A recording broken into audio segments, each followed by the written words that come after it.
Ever feel like you're stuck in that paycheck to paycheck loop? Oh, yeah, totally. Like you're just waiting for that next one to hit your account. Exactly. Well, today we're diving deep into a system that promises to help us break free and actually achieve some financial freedom, you know? Sounds good to me. We're taking a close look at Jesse Mecham's approach. He's the author of You Need a Budget. Oh, yeah, I've heard of that. Now, I know what you might be thinking. Another budgeting system. Yeah, there's like a million out there. Right. But stick with us here because Mecham's got a different perspective. It's less about restriction and more about being intentional with your money. Intentional. Yeah, I like that. So instead of just telling us to cut back on those lattes, he's digging deeper into why we might be overspending in the first place. It's like he's getting to the root of the problem, not just the symptoms. That's something that really stood out to me when I was looking into his system. Most of us kind of already know the basics of budgeting, like tracking expenses and setting limits, right? Yeah, for sure. But Mitchum's approach, it goes beyond just the mechanics. He focuses on the psychology behind our spending habits. That's interesting. So he's not just giving us a set of rules to follow, but also helping us understand the why behind our financial decisions. Exactly. And that's where his four core rules come in. They're like the framework for his entire system. The first one is give every dollar a job. Okay, give every dollar a job. So what does that actually mean in practice? It means before the month even starts, you're sitting down and you're deciding where every single dollar you earn is going to go. So it's like creating a roadmap for my money. Yeah, exactly. It's not about restricting yourself. It's about making conscious choices about where your money goes. I see. So instead of wondering where it all went at the end of the month, I'm actually in control from the beginning. That's the idea.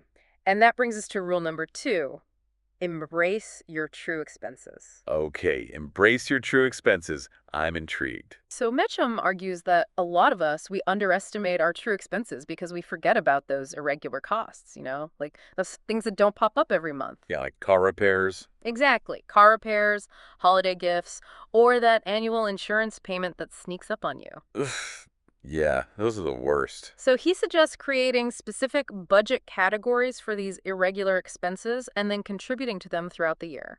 That's smart. So when those expenses do come up, I'm not scrambling to cover them. Exactly. You're prepared. I like that. It's about being proactive, not reactive.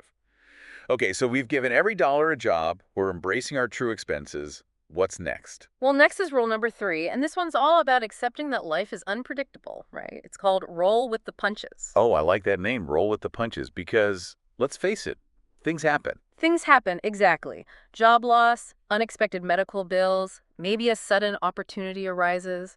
Our finances need to be flexible enough to adapt to whatever life throws our way. So this rule is basically saying that it's okay for my budget to change. Yeah. The key is to adjust your budget as needed, not to abandon it altogether just because something unexpected happened. That makes sense. It's about being adaptable, not rigid. hmm Okay, we're 3 rules down, 1 to go. This is the one I was most curious about. Age your money. Age your money. Yeah, that's the one that kind of throws people off at first. Sounds a little mysterious, right? Yeah. How do you age money? It's actually simpler than it sounds. It's about creating space between when you earn the money and when you spend it.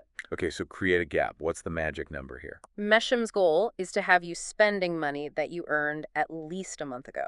At least a month ago. So essentially, I'm always paying for things with last month's income. Exactly. And this does a couple of really important things. First, it creates that financial buffer we were talking about for unexpected expenses.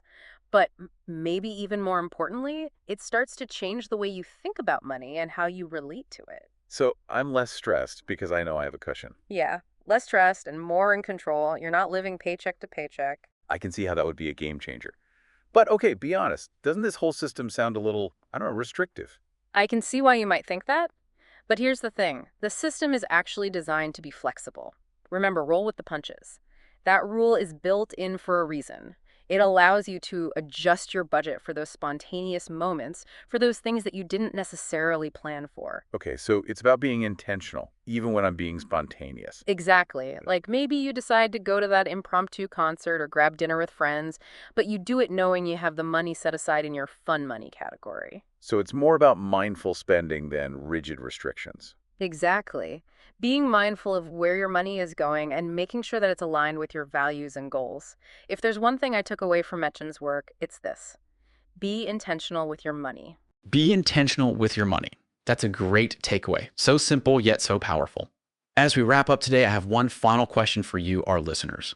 What's one area in your life where you could be more intentional with your spending? Is it food, entertainment, maybe travel? Think about it. Because when you start applying these principles, you can really start to change your relationship with money. And who knows, maybe even achieve that financial freedom we all dream of.